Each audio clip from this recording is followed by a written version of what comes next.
So good morning, another founder in car, and today we will discuss the triangle between cost, power and lightness. And oh, that was 2 times. In my opinion, you can only pick 2 out of those. So for example, there are cars that are very light and very powerful, but those cars are costing a lot.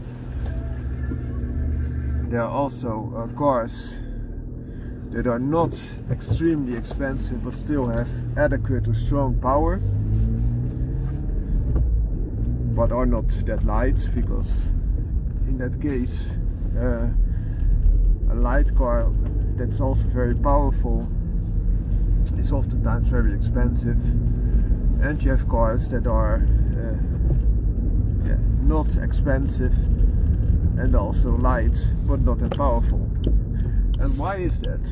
So if you're on a budget, for example, you want a car around between 20 and 30,000 euros in the Netherlands.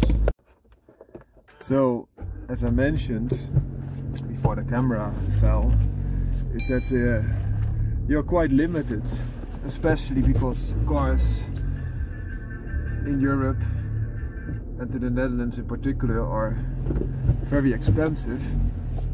So you are only able to pick 2 at best.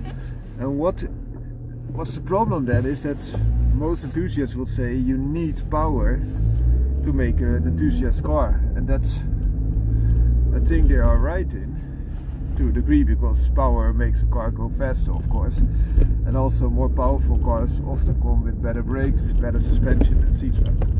But when you're tight on the budget, which most enthusiasts are, you have another way to still have the benefits of power, but do it at a cost. And that is, if you keep the weight low, you need a lot less power to still make your car drive and behave very nicely.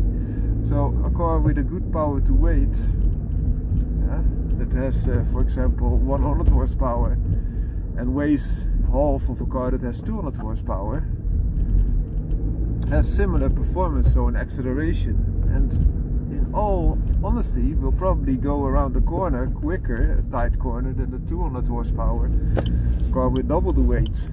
And also the brake fade and all those other factors that determine performance will be a lot better in the lighter car on average. So that's what you can do. But still, as mentioned before, it might be that the power to weight is not as good as the car that you want to. Even when you buy a very cheap car that's relatively light, if you can strip out a little bit of the interior, you will gain performance. It's not only that you can increase the horsepower to a degree, so for example do a chip tune, or which is very often cost effective, especially in naturally turbocharged car, so not naturally aspirated,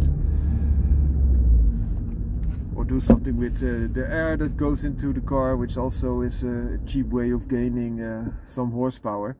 So you can do 2 things, reduce the weight, so that increase the power to weight, or increase the power. But the benefit for a car that is relatively light is that you don't need big brakes, but also you don't need a lot of power. So that is a good compromise to take into consideration. Hope you like this video. Have a great day. Found my car out.